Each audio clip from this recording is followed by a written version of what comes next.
Halo, saya Sunar Basuki, Direktur Operasional PT Permodalan Nasional Madani. Nama saya Ina, saya adalah salah satu founder dari Yayasan Kreasi Tuli Indonesia. Pembiayaan ke perempuan itu secara riset lebih bisa diandalkan dalam sisi tingkat pengembalian pinjaman. Karena perempuan itu di riset itu dinyatakan lebih komit terhadap keluarga dan pendidikan anak. Kalau saya bilang Akela itu gift dari Allah. Udah itu aja. Itu sudah menjawab semuanya.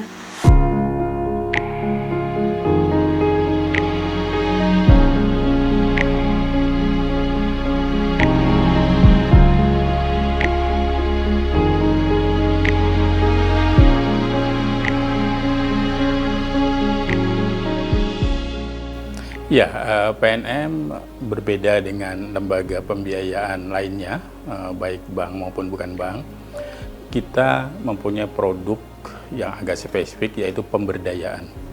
Pemberdayaan di sini maksudnya bahwa PNM tidak hanya memberikan permodalan atau pinjaman, tapi juga memberikan pelatihan-pelatihan, training-training, coaching, dan lain sebagainya untuk kemajuan usaha mikro kecil di Indonesia. Ya, dalam ruang lingkup pelatihan, PNM melakukan hampir seluruh jenis pelatihan yang kita bisa berikan kepada nasabah-nasabah PNM. Jadi dari mulai misalnya pelatihan digital pada saat COVID misalnya mereka nggak bisa bergerak, kita memberikan pelatihan-pelatihan bagaimana mereka menjual produk mereka itu secara digital melalui platform, dan itu sangat membantu nasabah-nasabah kami dalam memasarkan produknya. Salah satu pelatihan yang adalah pelatihan ekspor. Jadi kita tentu bekerja sama, berkolaborasi dengan ahli-ahlinya yang memang mereka terbiasa ekspor.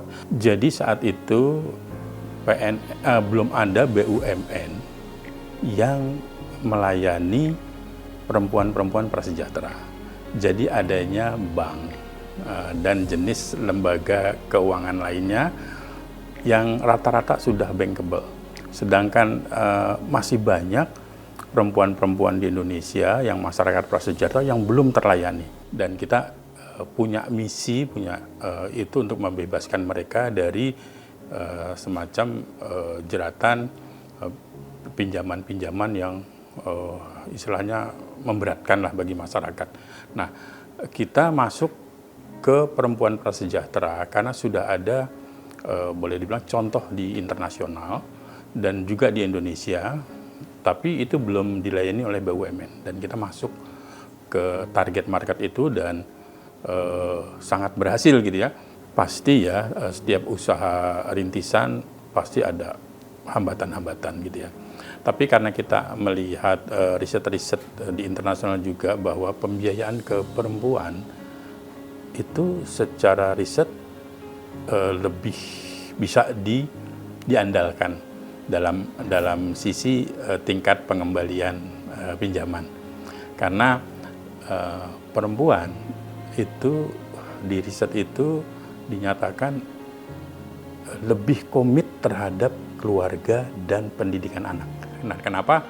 Dasarnya perempuan yang diberikan. Karena sudah ada riset dan di internasional dan di Indonesia dinyatakan istilahnya itu sukses gitu ya.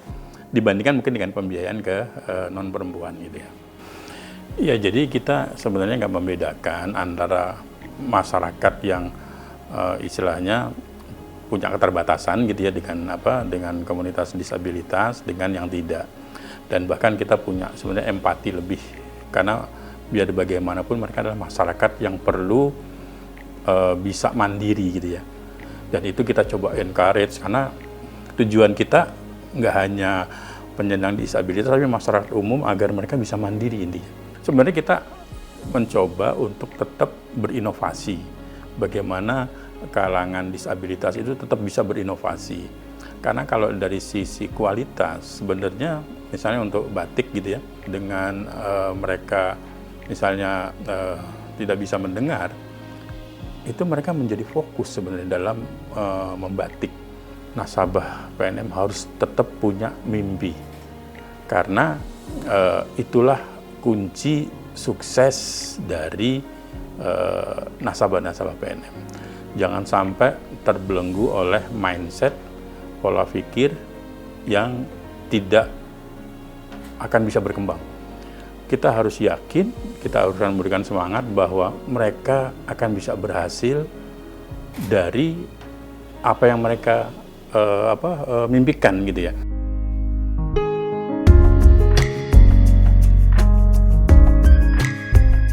Cerita soal terbentuknya Kreasi Tuli Indonesia ini, kalau tadi saya bilang salah satu founder, berarti kan ada founder lain ya. Jadi sebenarnya saya sih hanya, boleh dibilang hanya memanifestasikan ide dari Akela. Akela itu kebetulan anak saya, usianya saat ini 14 tahun. Waktu itu kita tidak fokus ke disabilitas sebenarnya, tapi lebih kepada yang tidak mampu. Jadi waktu itu kita punya program namanya Road to kemana gitu ya, misalnya Road to Jogja, Road to Cirebon, yang kota-kota yang pernah kita singgahi. Waktu itu kita Akela mengajar apa aja, dari batik, dari fashion desainnya gitu. Itu biasanya kita ke rumah-rumah singgah, kemudian ke bantaran sungai, pemukiman bantaran sungai, bantaran rel gitu. Sebenarnya sih saya pribadi itu jujur belum ada ide buat memperkerjakan disabilitas atau membuat wadah tunarungu. Ini teman-teman tuli ya, kita sebut teman tuli karena mereka juga lebih senang dipanggil dengan sebutan teman tuli. Itu jujur awal saya malah nggak terpikir. Saya terpikirnya justru ini permintaan Akela, gitu aja sih. Saya hanya bisa mendukung, mensupport dia ketika dia bilang dia memberikan semacam insight lah mungkin ke saya gitu ya, kayak dia memberikan insight ke saya atau memberikan, ayo Bu kita bikin sesuatu buat mereka gitu. Kalau batik, saya kebetulan dari dulu background saya punya konveksi. Jadi itulah mungkin kenapa anak saya ini, si Akela ini, sejak usia 5 tahun tuh dia sudah bisa mendesain gitu. Jadi 2008 itu Akela itu sudah membatik gitu. Sudah membatik. Kebetulan guru desainnya Akela ini disabilitas juga.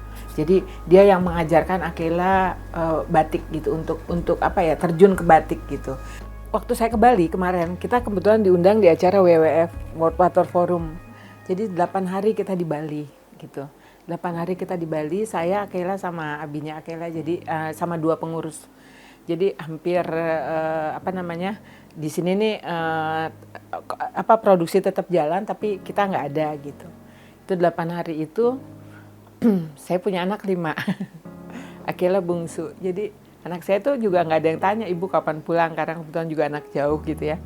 Tapi anak-anak saya yang lain, artinya teman-teman tuli ini, dia setiap hari WA saya, Ibu kapan pulang, Ibu kapan pulang. Sampai saya bilang gini, ini kalau saya nggak ada gimana? Jadi saya tuh punya cita-cita, goal saya adalah mereka harus mandiri. Gak ada jalan lain, mereka harus bisa mandiri, harus bisa berkarya, karena selama ini nggak ada yang melirik dia gitu. Nggak ada yang melirik dia mau kerja di mana gitu, mau usaha apa gitu. Mereka nggak punya skill gitu. Artinya saya cuma punya goals bahwa ketika saya nggak ada, mereka sudah bisa mandiri gitu. Kalau saya bilang Akela itu gift dari Allah, udah itu aja. Itu sudah menjawab semuanya. Saya nggak tahu dia dititipkan ke rahim saya dan lahir sebagai itu. Saya tidak pernah mengarahkan dia gitu. Jadi semua itu justru kalau boleh dibilang saya yang banyak belajar dari Akela. Saya yang paling banyak belajar.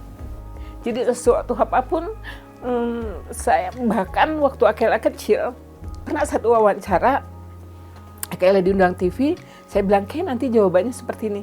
Akela gini, Ibu yang tahu aku, yang tahu aku. Jadi Ibu tenang aja. Jadi saya sampai sejak saat itu gitu ya, saya nggak pernah mengarahkan Akela, kamu begini ya kayak, kamu begini ya kayak, enggak. Justru saya yang banyak belajar dari Akela. Kalau PNM itu kan bantuannya ini ya, jadi finansialnya bukan ini tapi bantuan peralatan, kemudian bantuan bangunan gitu ya, yang rencananya nanti akan jadi workshop, tapi memang masih bertahap gitu. Seperti itu sih, sama pelatihan, pameran-pameran, dan bagi kami itu juga udah sangat apa ya, salah satu dukungan yang luar biasa.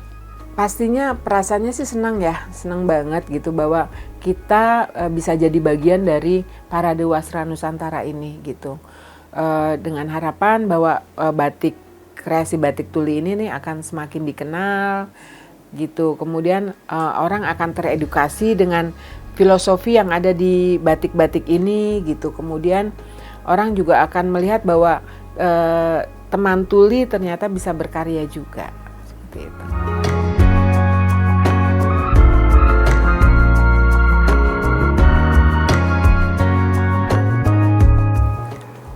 Waktu dulu saya lihat Akela fashion show ya. Saya ketemu nggak ada JBI, saya lihat cara gimana itu ada fashion, itu acara apa, wah saya tertarik lihat, saya tunggu lihat aja, mau ketemu saya pengen kenalan gitu pertamanya. Saya lihat ada Abi, ada Akela, ada Ibu Ina juga. Saya sebelum kenal, saya tanya, nama saya Pika, saya tuli. Ibu Ina, oh kamu tuli, iya. Ibu Ina kenalan sama teman-teman tuli. Oh Ibu Ina pingin kenalan sama teman-teman tuli yang banyak di mana? Oh ada di Gerkatin, di Karawang banyak perkumpulan Gerkatin. Ibu Ina terus mau ketemu, nanti bisa ketemu tapi harus ada JBI gitu. Teman-teman tuli mau latihan batik harus bisa belajar. Teman-teman mau kerja latihan batik, aksesoris, kuliner, batik, menjahit. Jadi teman-teman sangat support, pingin ikut dengan kegiatan, pingin tetap terus sama kegiatan yang ada di Ibu Ina sama Akela itu. Mereka dulu ya seneng banget ketemu sama Akela karena banyak kegiatannya gitu. Jadi ada rasa penasaran juga untuk ikut ngebatik atau yang kegiatan semua yang ada di sini itu. Senang, alhamdulillah saya senang, orang-orang beli di setiap pameran. Di setiap tempat banyak, pelan-pelan tetap banyak aja yang beli. Saya senang dan saya harus sabar juga ketemu orang gitu, banyak yang nggak tahu juga. Di saat temu orang dengar, temu ini nggak tahu tuli ya, saya harus sabar gimana nih gitu. Tapi saya bilang pakai apa, pelan-pelan atau tuli. Saya kalau ketemu orang di pameran itu gitu 35 gitu pakai huruf, oh ternyata jadi orang tahu saya itu disabilitas gitu. Saya merasa senang, sudah 2 tahun, bertahun-tahun terus akhirnya tetap berjalan. Teman-teman tuli sangat senang dibantu, tetap jalan terus. Saya alhamdulillah senang, intinya itu perusahaan saya berusaha terus, saya berusaha terus aja gitu.